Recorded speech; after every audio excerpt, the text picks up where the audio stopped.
Welcome to the Paul Jacoby podcast with your host, Paul Jacoby. Welcome to the Paul Jacoby podcast. I'm your host, Paul Jacoby. Today, I have here with me former model, former Playboy director, top-of-the-line stud drummer, fellow comedian, Samuel Orson. How you doing, bud? Good. All those things are true. Dude, so you were just showing me a little thing on Instagram. What were you climbing through there, bud? I'm having this problem. Well, I've looked this up. So Is it the old IG bodybuilder? it's bodybuilders. It's people who are so big that it makes me want to look like them, and then these women.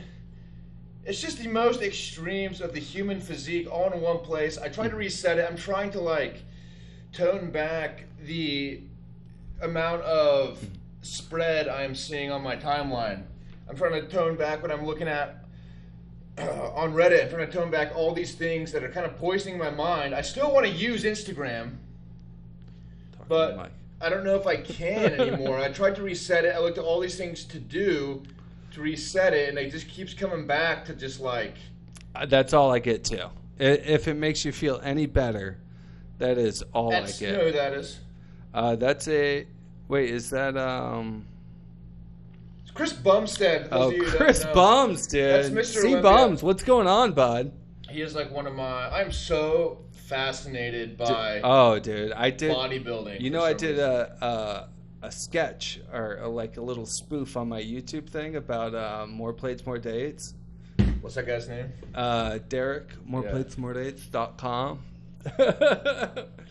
Dude, so just briefly, I do want to comment on how unique your comedy is and how much I do appreciate that, by the way. Thank you. Yeah, it's so funny to me, dude. Some of your grimace thing gets me every time. Don't spoil it for him. Yeah, it gets me every time.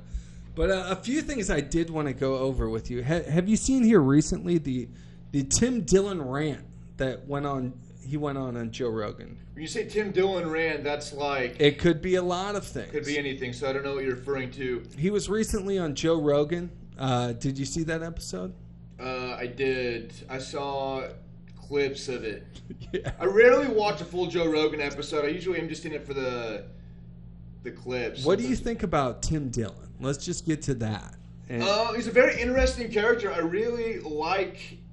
That's the gist. I really like Tim Dillon. There are few people who do sarcasm so well and absurdity so well. He kind of falls into he's that doomsday kind of guy. Everything's going down all the time. Yes. The world's ending. But he does it in such a funny, ridiculous way that I'm absolutely fascinated by it. He's one of my favorite podcasters right now.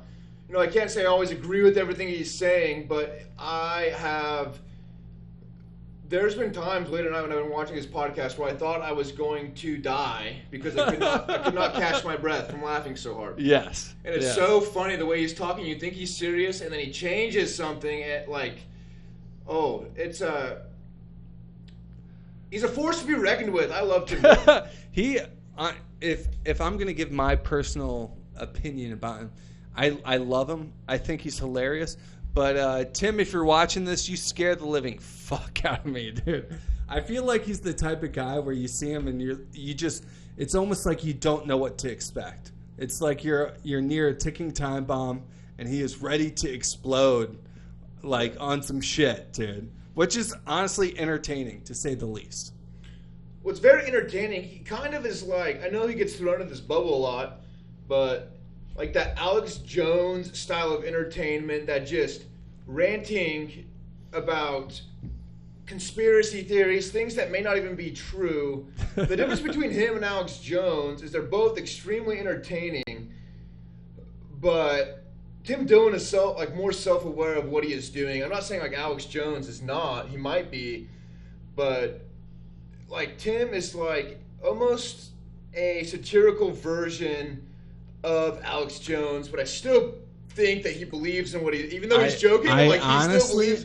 I honestly wanted to bring that up because I feel like Alex Jones's biggest problem was that he was never a comedian, so he could not use the satire, you know, because like that dude is entertaining and hilarious, but he's out of his goddamn mind. You know what I mean? Like, same could be said about Tim though, entertaining, hilarious, out of his mind at times. Yeah. But who cares if he's out of his mind or not? Yeah, it's fun, dude. It's fun. It's a lot of fun. And literally, I really do enjoy his comedy, too. And a lot of people, you know, I see podcasts all the time.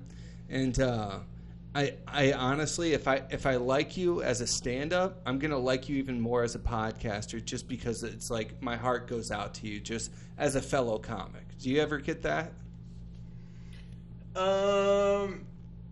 Sometimes, like, there are comedians who I really like their stand-up, and on podcasts I find them extremely boring, and then vice versa as well, where there's comedians who I love their podcast, but their stand-up I'm just like can't really get into it, which I think is just two different skill sets, two different avenues. Very true.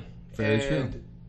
I think there's something I like about when people are good at what they do. If you're a good stand-up, if you're a good actor, whatever it is, there's something nice about the mystery behind the person. And then sometimes with podcasting, you are giving way too much up of yourself, and it humanizes you too much. And I don't like that. I like there to be some sort of mystery behind some of these people. That's why I like people like... It's more common with actors, like Joaquin Phoenix. What's that dude like? That's a very good question, because wasn't he raised in like a... I don't know where he was raised. I don't know anything about him. That's why he's cool. That's why it's cool to see him in Signs. That's why it's cool to see him in The Joker. That's why it's cool to see him in whatever. Because I love how you bring up Signs. Signs is one of my favorite movies of all time. Signs is the best movie, in my opinion. I watch it. There's that scene in there with Mel Gibson and Joaquin Phoenix where they're talking about God right before the aliens are about to come in, and it is like, that is one of the best scenes of all time. That is a great movie. I have to admit, it was overhyped then underplayed. I feel like people... It was overhyped. That movie, I remember. I love M. Night Shyamalan. What is it? M. Night Shyamalan? Shyamalan. M. Night Shyamalan. I love that guy. He did The Village too. Signs, though. Signs is like... I love aliens. I love alien movies. I love M. Night Shyamalan. I love... what else in that? That movie is actually super funny, too. Dude, I liked it. The little kids are nice, too. Little kids are nice. What does not hold up, and I think this is a problem with when I go back and read, because I watch Signs maybe every other month. It's like I watch it 6-7 times a year. You watch it 6 or 7 I love Signs. But what does not hold up, like when I was first watching the alien at the end, the scene where he's about to inject his arm gas into one of the Culkin brothers, I believe. Rory Culkin. Is that who it was? That's a good question. One of the Culkin brothers is about to get his asthma really taken to the next level with this gas.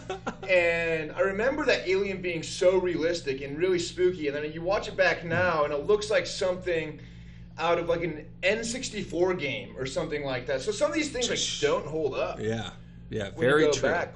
But there is that one scene that is so good. It's when Joaquin Phoenix is in the closet. Is the bat? Are we talking about the bat? This is before the bat.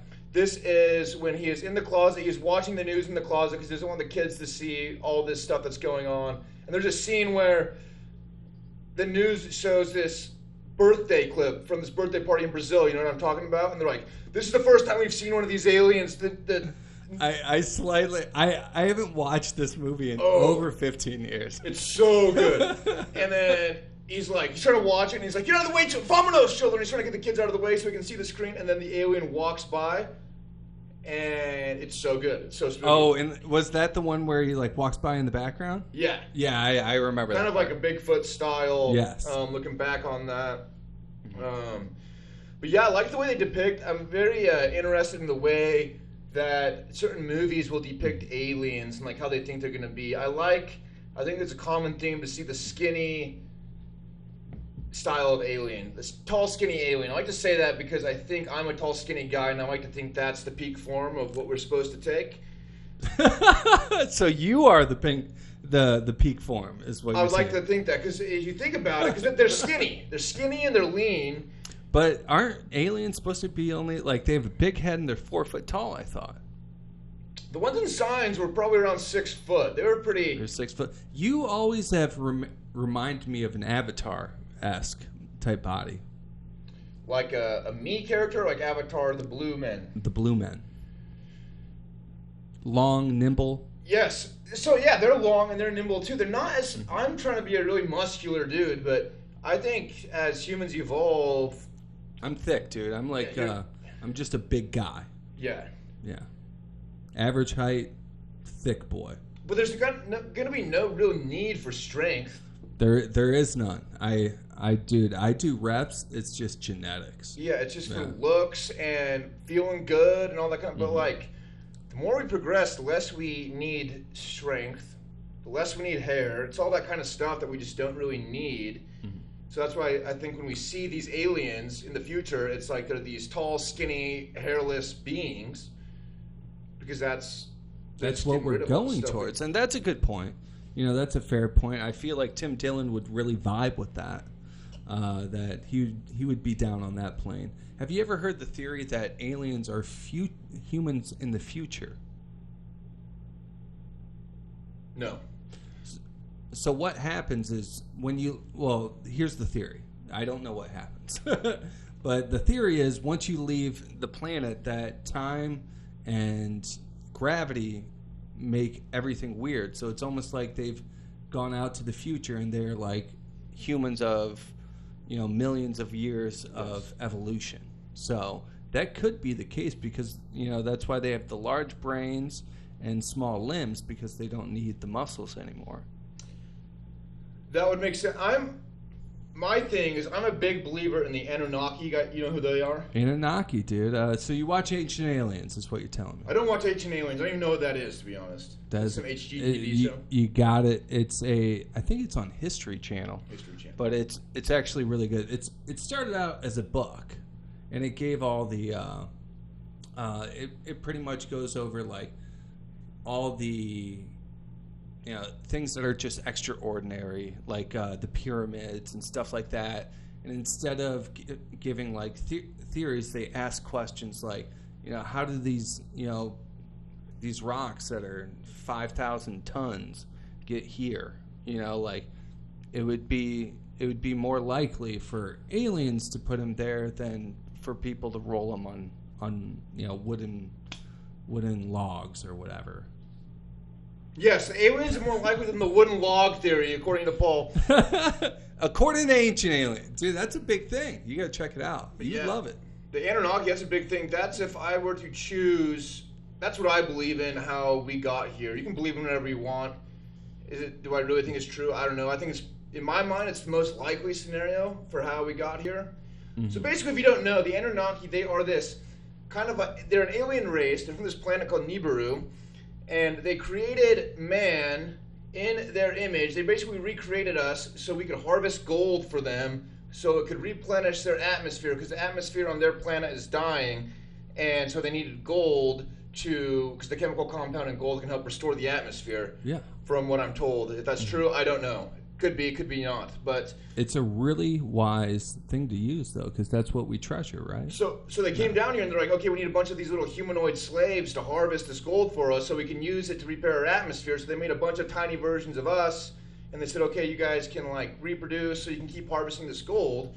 Because why else would we want gold? What's so great about this gold thing? I mean, I can think of a few other reasons why, but because that was something that confused me a lot growing up too, is like these obsessions with these rare minerals that seemed to have no real value other than being rare. Well, but then gold does have this. I was about to say, now gold's in a lot of telescopes and it's a lot of smartphones. So the more that we do evolve, in your defense, the more we do evolve, the more useful these valuable metals do become, in a sense. So I see where you're going with that. I see where you're going. Where did you catch wind of these theories? Was it from Tim Dillon? No, I have a few friends that are also big thinkers, if you want to call it that. And my friend introduced me to the Anunnaki when I was about a sophomore in college, and I kind of latched onto it. I really liked it. It really made sense to me. What college did you go to? University of Washington. Shout out Huskies. Go Huskies. Go Dogs. Are you a big Ted Bundy guy? No, I don't know who that is. Don't know who Ted Bundy is. I'm not sure if you're being serious. The name sounds familiar. Ted Bundy is a famous serial killer that was based in what? Zac Efron. A lot of people know him as Zac Efron. That's how I know him. He did play Ted Bundy. Yes, Ted Bundy. He was the lead in High School Musical. He was. What else did he do? He was in Baywatch. Oh yeah, that was a good one with The Rock. He slit many women's throats in the Pacific Northwest. He then did Florida. He did a few visitations. He did some slashings in Florida. Some Seminole women. He did a few biopics, I believe, in Hollywood after that, and then I think he is dead. Yes, that he got the electric chair. So, but before that, he dated Selena Gomez. Yeah. I like how this is going. Make sure you're not going out of frame. By the way, you're. Am I out of another frame there? So, you're leaning left. You're good. So let's get there. If you're right there, you're perfect. Sweet. Little podcast adjustments, guys. Pretty natural stuff. You said you were going to do ad reads on this? It's your third episode. You don't have ads you're doing. Yes. We have a merch line, guys. We have a merch line out. I'm glad that you brought that up because here shortly we are going to launch into the ads. So we got about, I don't know, 12 minutes. 12 minutes till we go to commercial break. Real quick, dude. What do you think about this Andrew Tate being banned? Have you heard about that? That macho kickboxer dude?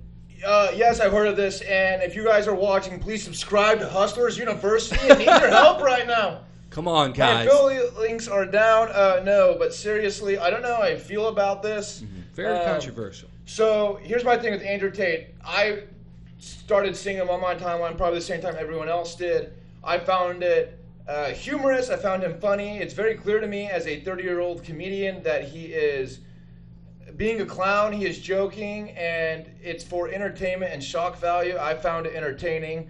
That being said, if you are an 8-year-old, you don't have a dad, you don't really have a mom, all you have is a TikTok account, you don't really know, you don't have much direction in your life, and you see this guy, I can see how his ideology may be harmful, and I don't know if it is. Maybe it is, maybe it's not. Probably, in my mind, it probably is. Should he be banned? I don't know. So, well, here's my thing. If you own Facebook, and you own Instagram, and you own Google, those are your companies. You can ban whoever you want. If I ran Instagram, and I was dating some chick, and she left me, she decided to go her own way, I'd block that bitch. I would get her off. I would deplatform her because it's my website. I can do whatever I want. So ideologically, I technically have no problem with banning Andrew Tate. I don't think that's an issue. So the question is, do you? Because a lot of people are saying that social media is more of a utility, as in like you can't ban someone from water, electricity, things of that nature. Do you not see social media as like a utility in current human interaction?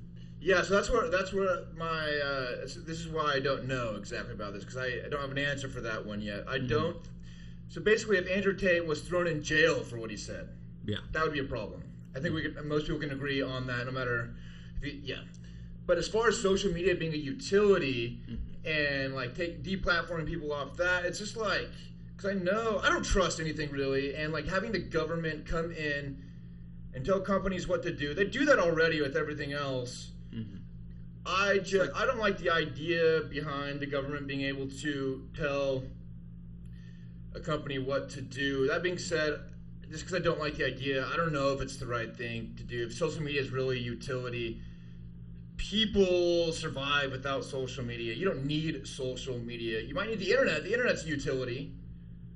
But I know people who get along just fine without Facebook. I know people who get along just fine without Twitter.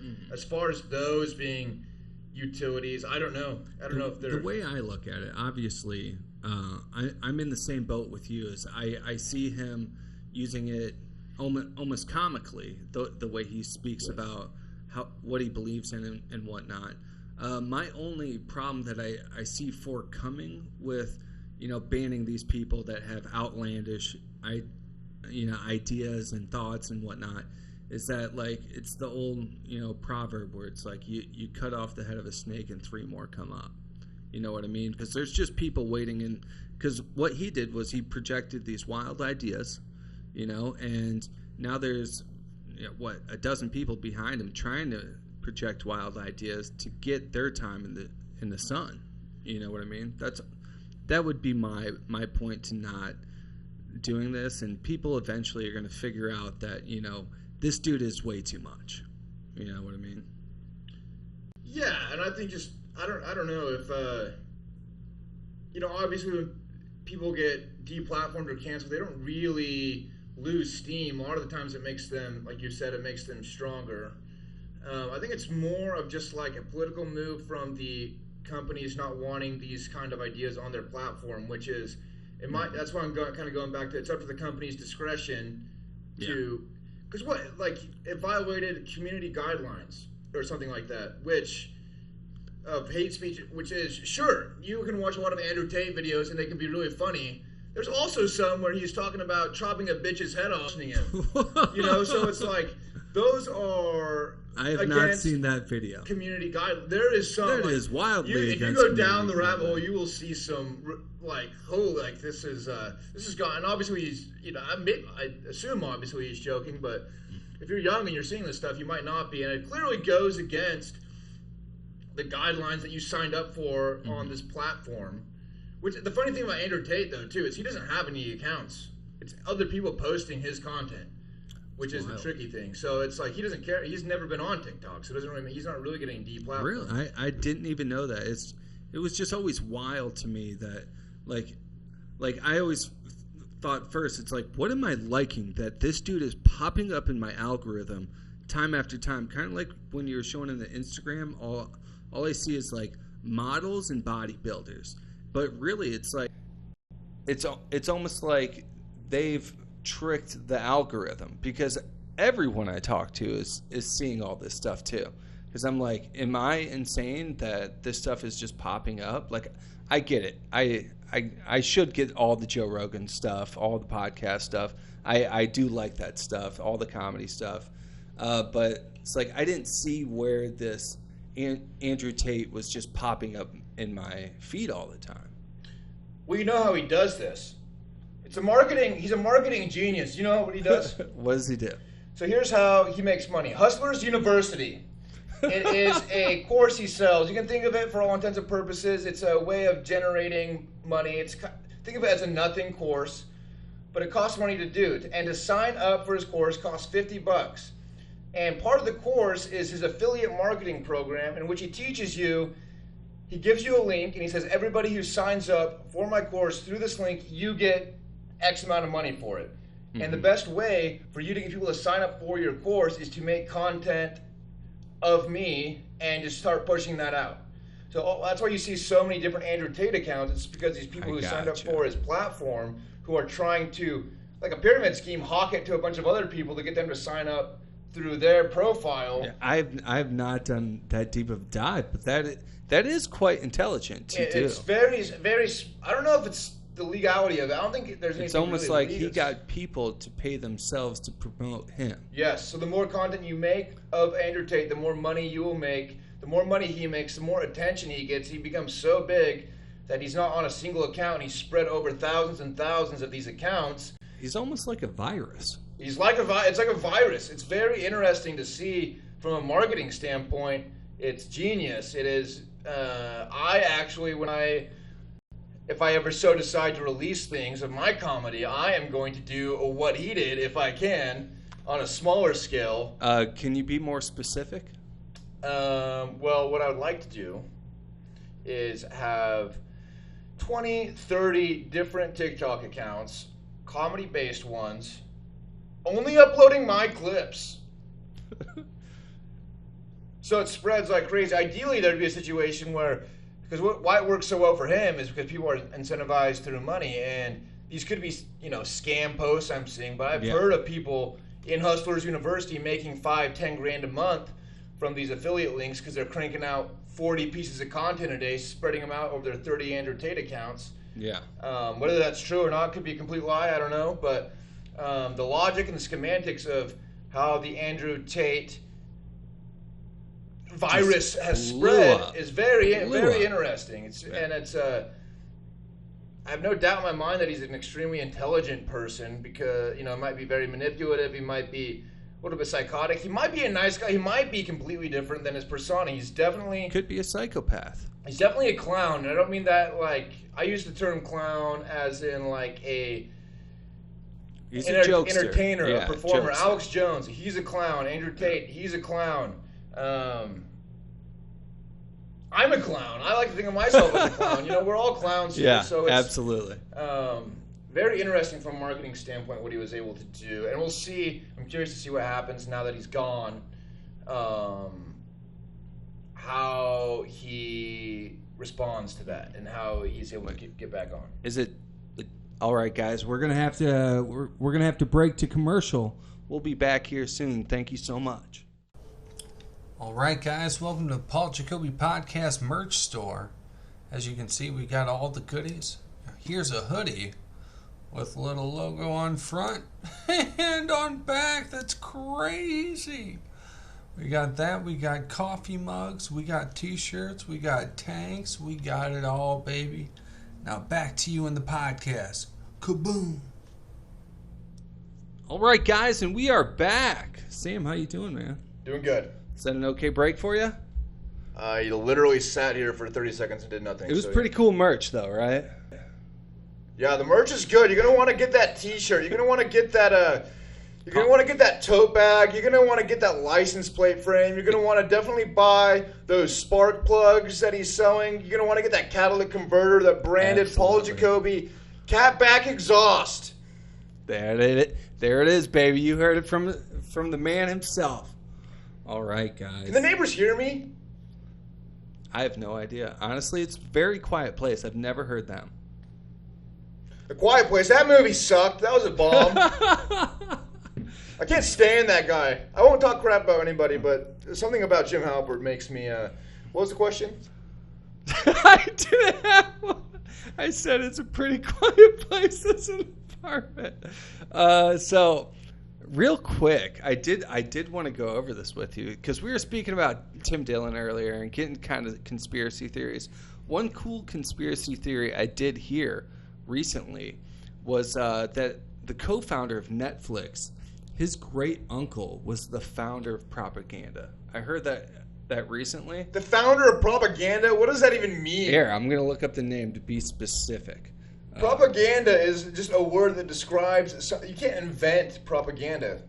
What do you mean the founder of propaganda? Well, let's look it up, dude. Propaganda. Is it Joseph Goebbels?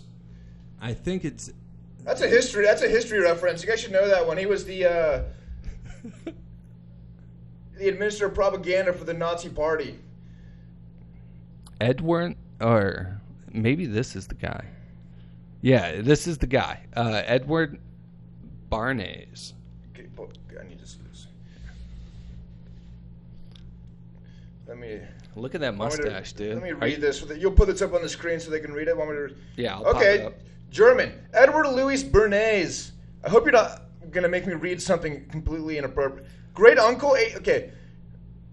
German. November 22nd, 1891. Wow, long time ago. March 9th, 1995. Okay. He was an American theorist, considered a pioneer in the field of public relations and propaganda, and referred to in his obituary as the father of public relations. Bernays was named one of the 100 most influential... Everyone fucking hates him, PR. 100 most influential Americans of the 21st century, blah, blah, blah, blah, blah. So this is the great uncle to the Netflix guy. To Mark Randolph. I saw this earlier. You go here. That's the Netflix guy. Okay. Isn't that kind of weird? Because it's like the most watched thing now is from like the lineage of the father of PR, the father of propaganda. I thought that was kind of wild, right? That could be pretty wild, but at the same time, my great uncle, he was one of the best doctors in southern Utah, and I don't know fucking shit about how the heart works, so who knows? Like, he's a cardiologist? He was a general practitioner, I believe. He was very good at what he did. Mark Randolph, propaganda. What are you concerned that Netflix is pushing their propaganda with their possibly with their cuties? Well, that's the weird thing because they have no ads. At least the subscription I have doesn't have to be ads. It can be if subliminal messages. Dude. It can be subliminal messaging. What's a popular show on Netflix right now? It's I don't watch Netflix really anymore. So you're a podcast guy. I'm a podcast guy. I like podcasts. I like TikTok. Have you seen the Andrew Schulz new special? No, I never watched anything Andrew Schulz has done. And here's why. Here's what I'll say about Andrew Schulz. So here's the deal. I grew up in, when I was in elementary school, I lived in this town in northern Utah called Sandy, Utah. I lived there from about K through 4th grade. I had this friend. His name was Taylor Morgan. He had this cat. The cat smelled like cigarettes. The cat was named Smokey. Every time I would go over to his house to play Grand Theft Auto, this cat would come up and it would smell like cigarettes. And he kind of looked like Andrew Schulz. Not the cat, but my friend Taylor Morgan. And then even weirder was his older brother looked just like Andrew Schulz, and he scared me for some reason. So both of them look like Andrew Schulz. Yeah, Andrew Schulz scares me, even though he's a skinny, frail-looking guy. He's up to something. You can tell he's up to something. He's like, he reminds you a little bit of Randall from Monsters, Inc. He's kind of got, no shade. I like him. He's a good-looking guy. Very smart. But every time I look at him, I just think of this cat that smells like cigarettes. I think of my friend Taylor Morgan's older brother. I don't even remember his name. And then I just think, this guy, Andrew Schulz, I don't know what he's talking about, but he probably has a cat that smells like cigarettes. And I can't stop thinking about that. And I have 2 cats. One of them has asthma. So the fact that someone would be smoking around one of my cats drives me insane. So I just picture Andrew Schulz chain smoking cigarettes inside while my cat is hacking away because of his asthma. And that's why I can't really watch anything he's done. I haven't really seen anything he's done. Absolutely. I can't agree with you more about the cats and the smoking. So one thing I was going to mention was his new special. He pulled like a Louis C.K. where he sold it by himself. I purchased it just because, he's loud and outlandish, and he does he's known for his crowd work, but which is totally not my style of comedy. But I just someone that goes independent, makes pretty much all of his money through just trying to gain off his podcast and social media. And someone that pushes his work, I can respect it. I watched his special, not my style. I think he's very smart, very cunning. Again, I know a lot of people love that special. Not for me, though. So where do you watch it now? He pulled it because I heard this drama. He pulled it from Netflix because there was a couple jokes in there. I could have this wrong, so don't quote me on this. I think it was Amazon. It's on Amazon now, or he pulled it from Amazon? Or I thought he pulled it from Amazon, yeah. I don't know. So where did you buy it from? His website or something? He had a link in his website to some funky new... Like Patreon style shit or something? It's something you've never heard of. I can tell you that much. Like the people that do it, it's like some weird thing. I could look it up. Honestly, it's on my Gmail. Probably some member of the deep state started this Patreon-like website to get all these... Father of propaganda. Probably started by Mark Randolph. But that's the crazy thing, though, because what I've realized, it's Moment House. It's called Moment House. Moment House? Yeah. So what does it cost? $5 to watch a special? It was $15. $15 for a special? Jesus Christ, Andrew Schulz. One thing I can say... Was it well produced? Was it like a... It was very well produced. I feel like he has one of the best stage presences that you'll ever see. He's so comfortable on stage.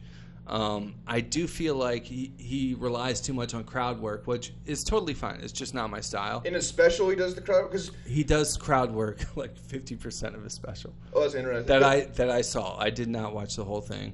Not for me. I did think his crowd work was funny, but in my head, just as a comedian, and it is obviously this dude is way above my level. 100% way above me, but it's just not my style. Yeah, what was the crowd work? If it just points to some guy in the audience, where are you from? Brown guy? Where are you from, Asian guy? That's kind of how it's. I bet you have an Asian-looking dick. I bet you have a brown-looking dick. Oh, yeah, that's the way I see the crowd work. That's what I imagine it. Not far off. I think the first question he asked was, he was like something about like a Mexican girl and like she better be taking birth control or something. And I was like, this is not for me. Yeah, I can see that. Yeah, some of that stuff is just like, I don't know. It's because there's like a certain audience. Here's an interesting thing. I got two things to say. I'm going to go on this tangent real quick. I would love for you to. So here's a lot of people look at comedians now, and I'll see this on their Instagram, on their TikTok, and they're like, oh, I like this comedian, but he only does crowd work. And the thing is, they don't just do crowd work. They're just posting crowd work to their social media channels because they don't want to give up their jokes. Like, people who aren't doing comedy think that we come up with these jokes. So a joke takes a long time to get right. And once you put it out there, why would somebody come to your show? So the nice thing about people posting crowd work is it's something that lived in that moment. It's dead. You can't really repeat it, so it's a good thing to post. If you're posting your jokes every single time, that you're gonna give away your secret sauce too early. So I would like to argue the other side to it, because most of the people that, in my opinion, as a new comic, I post like all my jokes, because I'm not sure if you see him. I think his name is like Gianmarco. Maybe if he's like a Jewish skinny guy. You would think he's gay, but he's not. Okay. That's the worst description I've ever given it.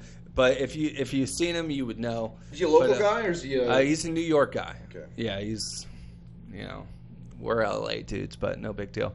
But he's mentioned before where he's like, hey, if you watch my like TikTok or YouTube or whatever, you've seen all my jokes, but just come to the show anyways.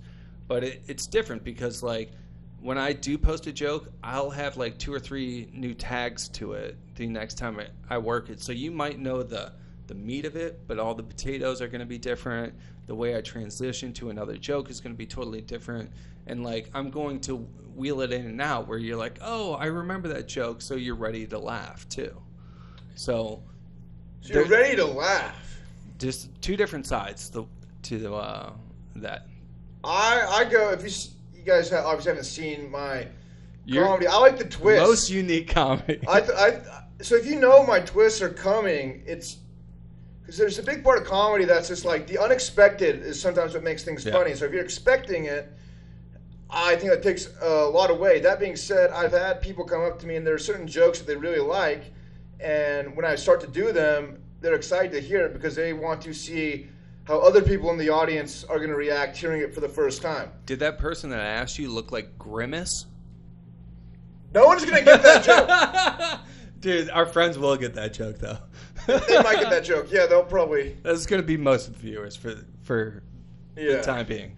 But I'm so big on the twists and the turns and the unexpected stuff. You are very good at, like, a lot of your jokes I will not see coming. Misdirecting. Very good at misdirection. I would say that's your strongest point in your act because it's like, dude, you've gone on where you've started with one thing and I thought the joke died and you just totally moved away from it and like you just weren't doing the joke at open mics. Then out of nowhere you come with a punchline like way off and it's not even, it's in a different joke is the punchline for a different joke and I'm just like, holy shit, that was great. So so for me the surprise factor and the twisting is it's so important that I like to hide it. I think one thing here's going back to what we were talking about earlier about not really having an online presence. Yeah. I wish I lived in a world where I could do that and not have any social media or anything like that, and just have to, because a lot of the times when I get up on stage, people don't know what to expect from me, and it's definitely different than you would expect. You see like What's your thoughts of yourself when you get on stage? What do you think people are thinking? I think they're thinking, oh, here's another tall, white guy. He's going to give us his opinion on dating apps and the trans community. Oh, my God, this is going to be so awesome. I can't wait to hear what this guy has to say about cancel culture. And so that's what they're expecting, I think. They're expecting just like this kind of like, I don't know. But I don't look like the type of comedian I am. And I think that adds a lot to the experience and the funniness of the act. Because it's just complete, like, the jokes will take you for a twist. You don't know what's coming. But also, the guy who's doing the comedy does not look like the kind of person who would be doing this kind of humor, which I think makes it more unique and more funny. Because I think people are rooting against people like, I'm not saying that like oh, I'm a white guy, people don't like me, but people, it's not really. It's not the most popular thing. I'll say this: when I see somebody get on stage that looks like me, I'm not interested.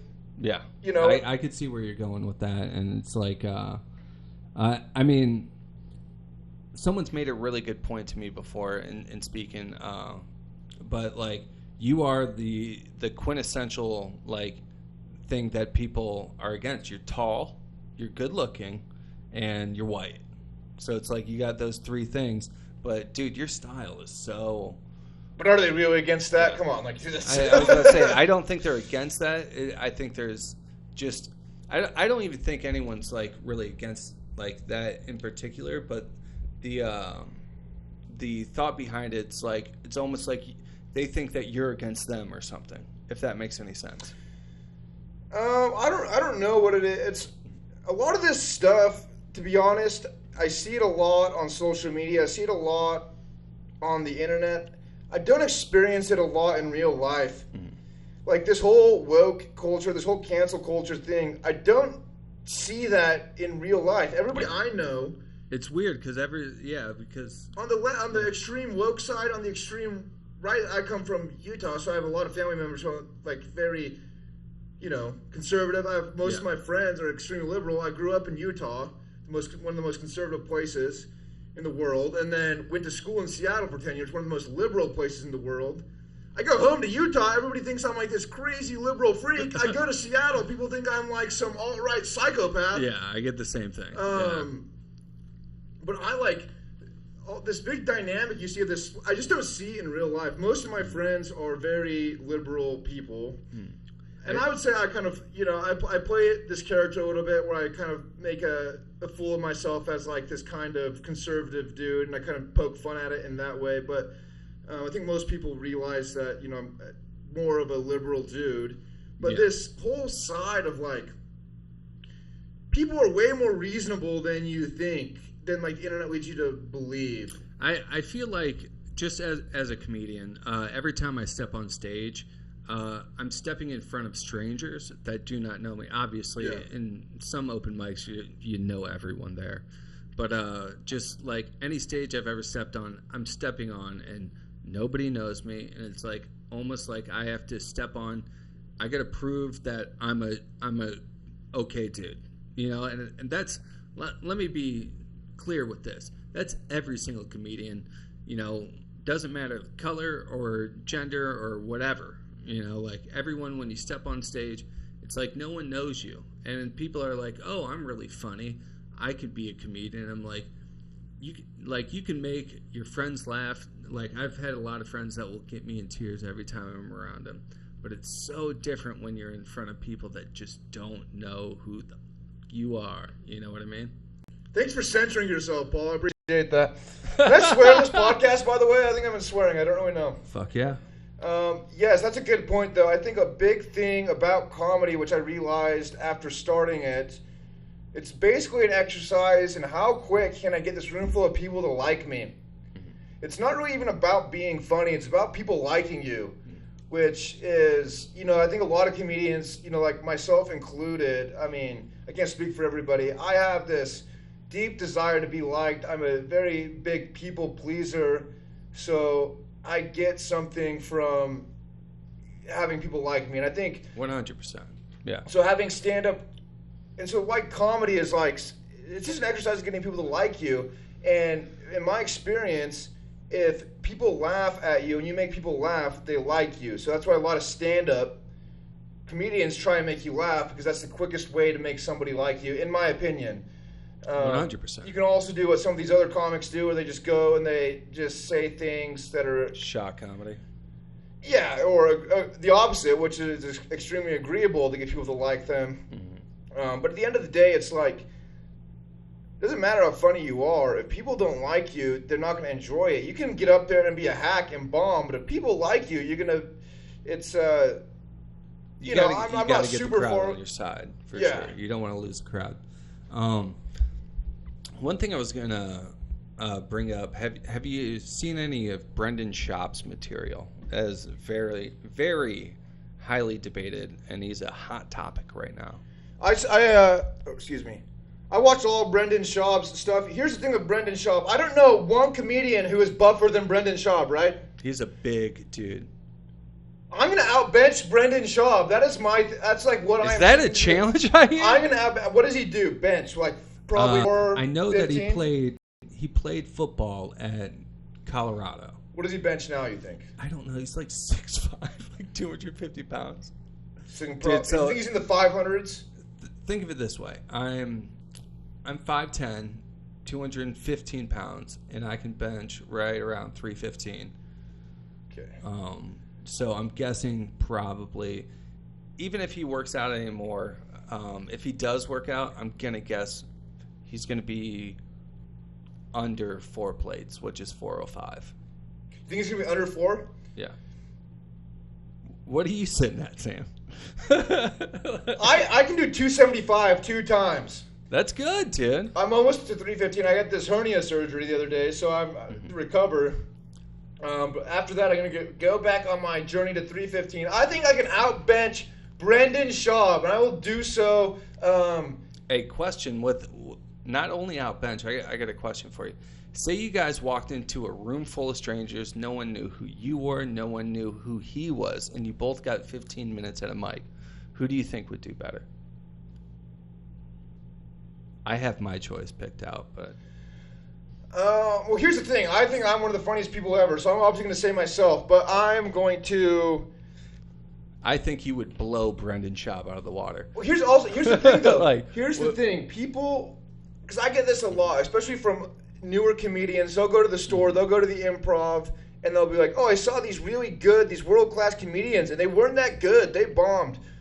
Or something like that. To me, there is something intangible about watching somebody who is a seasoned comedian who's been doing it for years that it's hard to define. But I can see somebody like, I don't know, Cummings or something. I've seen her a couple of times go up, and she didn't do too great. And then I saw somebody else go up after who's a newer comedian. Maybe he did a little bit better, and like in terms of laughs, I still left that show thinking to myself, Whitney Cummings is the better comedian. Something about that experience, and there's something, the confidence, I don't know what it is. The thing about Brendan Schaub is he always performs in front of almost like his friends, because he's such a famous podcaster. Wonderful podcaster, by the way. I really like his personality. I think he's a very macho, cool dude, but also kind of soft-spoken for that, being like, fucking MMA guy, heavyweight dude that would just beat the shit out of us. Like all in all, though, I know what you mean. Like, in terms of laughs, you might get more overwhelming laughs, but you can tell when someone's polished. I don't think Brendan Schaub is polished like a Whitney Cummings, though. Whitney Cummings is on a whole nother level. Does that make sense? Brendan Schaub he's only going to be performing in front of people he knows, is my point. Well, maybe. I don't know. I've actually never seen him live, so I can't say. He knows. They know him. But to answer your question, honestly, I think if you put me and Brendan Schaub at the store in front of 200 people, I think Brendan Schaub would do better. I don't agree with that. Just me personally. If all those people didn't know either of you, is what I was saying. Yeah. If you guys were strangers to the crowd, like they didn't know who you were, they didn't know who he was. Yeah. With that being said, though, that dude does super fucking good in front of his crowd. I really think when I watched his special, it was better than what it was proclaimed to be. To me, personally, I don't know about you, but me personally, I was like, I laughed at it. I did laugh, I did chuckle. Obviously, he's not a joke maker. He's a story guy that tries to be goofy. And that's okay, dude. In front of his crowd, he fucking kills. Well, that's a big thing about comedy. So you just are describing two different things. Doing it in front of a room full of strangers and doing it in front of your crowd is two very different things. 100%. I struggle, and this is why I try and go to as many new places in front of people who haven't seen me as much as possible, because I struggle a lot with when people don't... In front of my crowd and people who know my style of humor, I can do really well. Almost every... If there's 20 people in the audience, they all know me. You're very likable, too. There hasn't been an instance in the past, 2 months where I've been in a room full of people who know me where I haven't done really well. Yeah. I go in front of new people, and it's different. Because, like I said, I get up there, you don't know what to expect. Sometimes my humor is a little bit strange. It's not for everybody. And sometimes it bombs really, really bad. Especially if it's sometimes I'll go to do a show. Have you bombed at a show yet? I think I'm going to bomb tomorrow. The show I'm doing tomorrow, is that Ryan's thing? No, it's something in on the west side. I can't remember exactly what it is, but I know it's older women. Ooh. So, and when I say older people, I think I'm very silly. Yeah. I'm very silly, so my style of humor doesn't always resonate. Because if you don't know me, you might not know that I'm joking. That's the thing. I honestly think you underestimate yourself. Me personally. I hope so. That's okay. But I think. So I do the grimace joke in front of a bunch of 50-year-old dudes, who I'm saying if you're 50, you don't get my style of humor, but it might just be too absurd and weird for you to understand. And I've also done shows in front of kids who are maybe the 18 to 21 range. Bomb so bad. I've noticed. Well, they don't know who Grimace is. We grew up with Grimace. Yeah, a lot of them. They don't get a lot of my stuff, so I'll try and switch things up in the moment. I'll look at the crowd, and if I can't get a good gauge on the crowd, that's when I'll struggle. If I see there we got some kids in here, we got some grandmas, we got some of my friends. I don't know. You're definitely, what joke's gonna work? You're natural. How can I say this? Performer. Yes. Your performance is always on cue, even at open mics. Me, I struggle with the performance. I feel like my wording is where I'm most strong. Is this your first performance thing you've done? Comedy? To a degree. I've did theater in high school. Did you do? I've taken some acting classes, but that's about it. Okay. Yeah. So yeah, I come from a big performing background. This is my first time. I haven't done comedy since I just started pretty recently. But I come from I'm a big performance artist. I had this act that I did in Seattle. I still do it every once in a while. I'm still getting stuff worked out on it. It's called Shit Ghost. It's a really cool music art project. That's very performance-based. A lot of, playing in bands and stuff like that. Yeah. Very performance-based. Always been just always felt like I had to be, when I'm out, it's kind of why I like being alone a lot of the times, because when I'm out, it's I'm on, baby. It doesn't matter if I'm hanging out with friends. I also think you have that rare bit in you where you're able to be loud but not obnoxious. Does that make sense? Not everyone would agree with that, but I appreciate it. I mean, I had to follow. I remember Violet was there. Shut up, Violet, running the Badger. Shut up, Violet Jones. Yeah. Never texting me back. I always ask to open for the Improv. She always leaves me on red. Oh, I'm sorry. Yeah, she didn't make it to the show, by the way. Her fiance or partner got COVID. Got murdered. He got murdered. He got COVID. We can't say COVID. I keep saying it. You keep saying it. You're saying the line 3 times. We're not even monetized, so it doesn't matter. Not monetized? I'll tell you right now. I'm going to go in some anti-government rant. Just kidding. But we'll get there one day. But what was I saying? I don't know. But that was hilarious. Violet didn't show up to the show. That was what you're going off of. Oh, Violet didn't show up to the show. I was saying something before that. Something about the Badger. We were talking. Oh, dude, this loud, not obnoxious. Yeah, this loud dude. He came in. He just totally didn't even get up on stage. You might know. What's his name? I don't know. I don't remember his name, but it was so polarizing. What did he look like? And Violet said the wrong person was on deck. I was actually on deck. So I didn't know that I was going up next. But he came up. He didn't even go on stage. all he did was he paced right in front of it, and he was screaming at the top of his lungs. I think I know what you're talking about. I know this. Yes, and he was like, he must have been like 6 tall boys deep because he reeked of booze. I know you're talking and, about. yeah, he came in with 2 tall boys. Oh, dude. Yeah, he came in Nightmare. with 2 tall boys.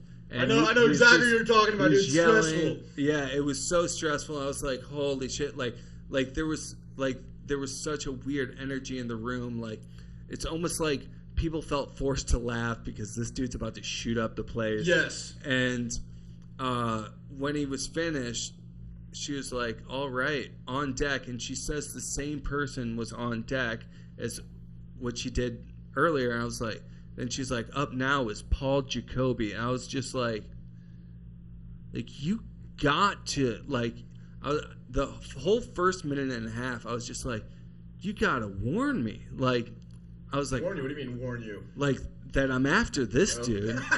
Like, holy hell. Like, it was that polarizing, whereas, like, I couldn't even get to my jokes. And, like, you could tell she felt bad. And it's like, really, every time me and Violet have talked, we've been cool. Yeah. And, dude, I get ghosted all the time hitting people up to get me on their shows, so I totally get that. I don't hit you up to be on my show. I'm waiting for them to. All right, guys, welcome to Paul Jacoby Podcast Merch Store. As you can see, we got all the goodies. Here's a hoodie with a little logo on front and on back. That's crazy. We got that. We got coffee mugs. We got t-shirts. We got tanks. We got it all, baby. Now back to you in the podcast. Kaboom. But now we're back, guys. Sorry about that. We had to shoot off to commercial break, but we are wrapping up this episode real quick. And we're just talking just get back on the subject. We were talking about how it is, as a new comic, it is tough to ask people to get on their shows, and you get that weird feeling, and it's just kind of a part of the game.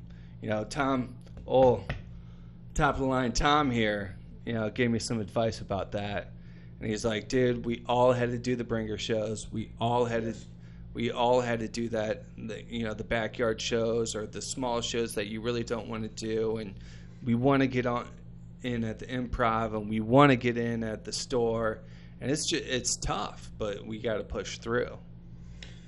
Yeah, and I went through the same process, basically the exact same thing as when you're trying to be in a band.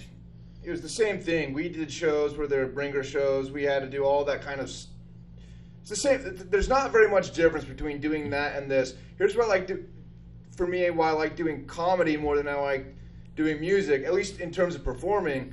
I can do 3-4 spots a night. Yeah. Doing comedy. And that's what and doing music, unless you're on tour in a big band, you're doing 1-2 shows a month, maybe. And it's a bitch, hauling your drum set, hauling all that stuff there, promoting it. Oh my God, it's so not fun. By the end of the show, you're like, fucking, why am I doing this? But comedy is and that's what I found out when I started doing comedy. It's I am not doing music because I love music. I'm doing music because I'm good at it and I love performing. Performing is the thing I like to do. So it's how can I perform as much as possible? Give me a mic and a stage. You don't even need to give me a mic. I'm loud as fuck. I can just get on stage and start screaming at people. I don't even need a mic. I just need a 16-ounce Starbies, and I've been drinking these things. It's you know what Mio is? Mio's great. There's a Mio Energy. There's one you squirt in. It has a bunch of caffeine in there. I am always hopped up on caffeine. I can never sleep. But give me a couple of those, a couple squirts of Mio and a microphone, and I'm good to go for about 30 minutes. So for me, as I got older, I realized I'm not doing music because I like doing music. I'm doing music because it's a way I can perform. And when I kind of realized that I am trying to perform, and that's where my skill set lies, and that's where my interest lies, what's the easiest way to do that? Literally comedy. To me, it's the purest form of art. I've always wanted to do it. Ever since I was a little kid. Obviously, there's a lot of reasons why. I was doing music at the time. It's scary. Well, you obviously are a good musician. Looking at your social media, you have a following, and you have, following shows that people are intrigued by your performing. and that's why I did music for so long, because for me it was something that was like, well, I'm good at this, so I'm going to keep doing this. And like I never really, to be honest, like I like doing music in my own way. I didn't really like performing music and doing all that, because there's just way too much shit that I did not enjoy that went along with it, that the negative aspects of being a musician in terms of the touring, all the social media stuff, all the traveling, all that outweighed the amount of fun I would have performing. Yeah. And people, you know, there's different people, they'll say they love the performing, it's worth it. Living in squalor for 25 years, making shitty music with your dumbass friend, it's all worth it because you get to play 15 minutes opening up for the Strokes at the Showbox. It's not worth it, in my opinion. But that's why I like just doing comedy, because you can't stop. I can get up every night, and you can't stop me. Nobody's in charge of it but you. What's your idea of what's a good practice for open mics? What do you mean practice? Like, do you want to do how many open mics a night? How many different places are you going to go?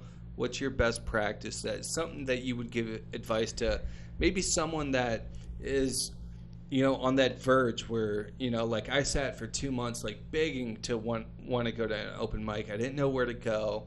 I looked it up on YouTube. I looked it up on Google. I found some sketchy things, but I didn't really find the places until I talked to someone that's actually in the comedy scene.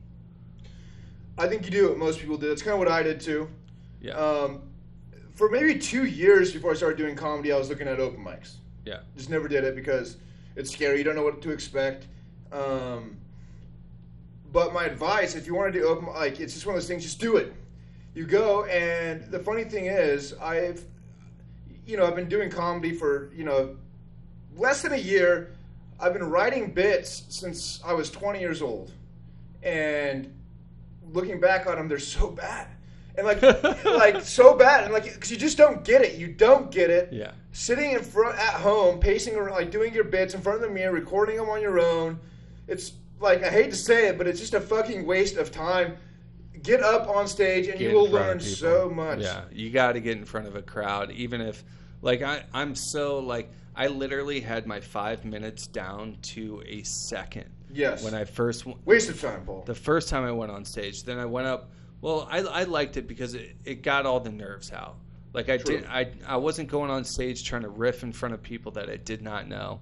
And when I went up prepared, and I went up ready. I just fucking... I said exactly what I knew I was going to say. There was no guessing. So that helped me out a lot on my first one. Then I realized after the second one, I go, wow, I need new stuff. I need way new stuff. I need to get way better at performing on stage, and I need to get way more comfortable. It's just like so much there. And it's like I'm still at the point where I need to be. But just to wrap up this episode, what's your biggest piece of advice that you would give someone knocking on the door but have not stepped into the comedy scene here in LA specifically?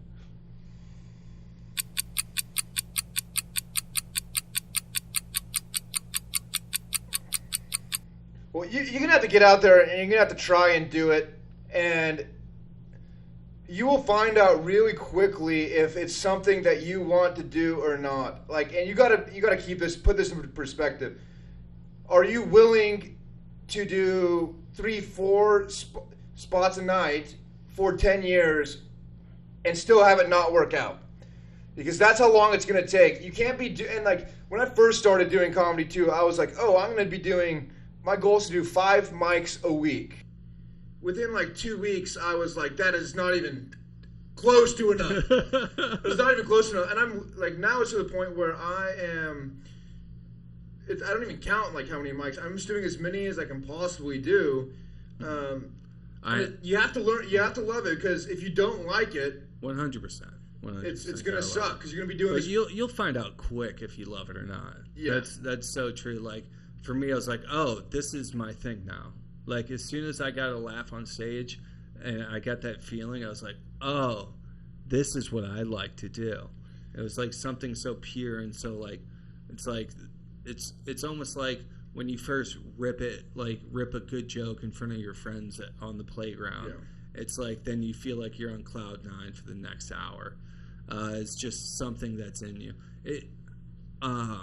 Before we close out, what open mics, if you're a newcomer, what open mics would you suggest? I'll post links in the description below for you guys.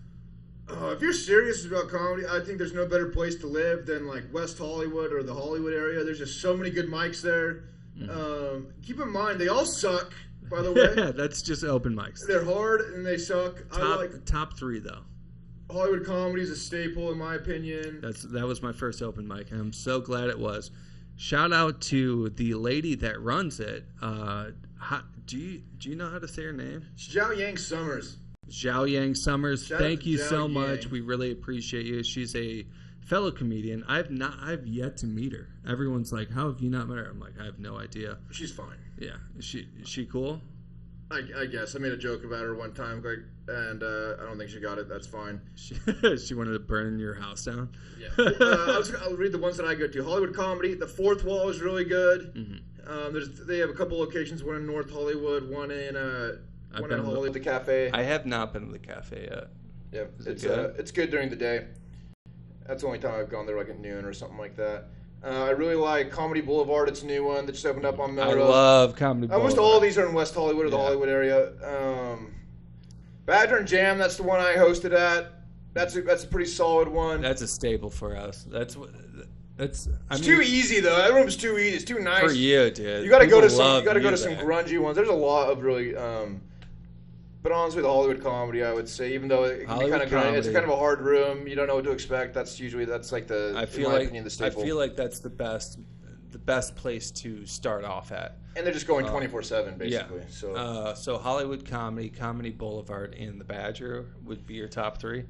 I'd say Fourth Wall. Let's throw Fourth Wall in there, guys. We're gonna put all the links in the description below. If you want to try comedy, guys, LA is the best place to do it, not New York City. It's definitely LA. So we're going to wrap it up there. Paul says that like he's done comedy in New York City. You probably I have not. I've been there. I have no idea what it's like. I have a feeling they would not like my style of comedy in New York. I've been told I have a very LA style. That is not true. Dude, you have a 100% unique style. That's right. Listen to I don't have any clips. I don't have anything for you to listen to. So... come see me at a show. There's the Mike Rowe joke. Okay, so that's an example of a joke. That's like one of the first jokes I wrote. That's like not even my style really anymore. Kind of is. That one's actually more wordy than you usually do. You're a very rare mix between performance and written, but your writing is so. I would say you're like the Biggie Smalls of writing in the comedy, where your comedic rhymes come in places that people won't notice, but they'll come appreciate once you're through your set, if that makes any sense. Like you got to stick around for the whole time because you're going to put things in places where no one sees it. You're all about misdirection, and you make it fun during the time to get there too. So, dude, I always appreciate your comedy. And, dude, just your personality makes all of us laugh. Oh, thank you. So, I mean, like, when I see you on the docket for the thing, I'm like, at least Sam's here. And, like, I'm gonna laugh. And, like, I don't know. Like, I've gone up, and I remember the first time I saw you was at the Hollywood Comedy. And maybe it was the second time. And it was my first time I really just bombed. Like, just bombed bad, man. It was so bad. It was, like, traumatizing. I'm like, I hate everyone here. I hate myself even more. And I want to die. like, I just remember I went up. Everyone bombed except for Justin that night. Justin Close. He's one of the first guys I met doing comedy. He's a great guy, too. Yeah. Really good guy. Yeah, he's a really good guy. Dude, you can just tell when people are good people. And he's one of those guys. Yeah, most of the people I've met doing stand-up have been really good people. Mm-hmm. That's one of my favorite things about stand-up. It's like a very diverse group of thinkers, and it's true. It's real diversity that you're getting in these comedy scenes. It's not this Hollywood diversity where they're just ticking boxes. You go to an open mic and you see diverse people. You see diverse people who think very differently, people who look very differently, people who act very differently, all getting along, all laughing together. It's actually like it's real diversity that's happening there, and it's really cool. It's not... Got to check it out, guys. It's not what you're going to see like online. There's not that much... it's not as divided as you think it is out there. People are actually pretty reasonable. People are out there having a good time. People don't really give a shit. Most comics support comedy in general. Like, most people support comedy in general. Yeah. So it's like don't let the news fuck with you guys. There's a lot of I've seen some of the dirtiest jokes ever. I mean they'll bomb because there's like no humor in them, and it's just like people go up and say shitty things, but no one's going up and just trying to attack you. Yeah. I would love to be attacked. I'm trying to set up to be attacked on stage. No one's attacking. It's all about making money. The people writing those articles about Dave Chappelle getting canceled are just trying to get their stack racks, just like Dave Chappelle. He's a king. It's not. Yeah, it's just everyone wants a shot at the king. Yeah. I just don't see that. I see it happening online all the time. I rarely, if ever, have seen it in real life. Yeah. People actually get along pretty well out there. So for sure, guys. And with that being said, we're going to end there for this episode. Thank you, Sam. It was wonderful shooting this with you. Guys, Sam will be shortly back on here. Don't worry. He is going to be a regular here at the Paul Jacoby Podcast. Goodbye. Bye!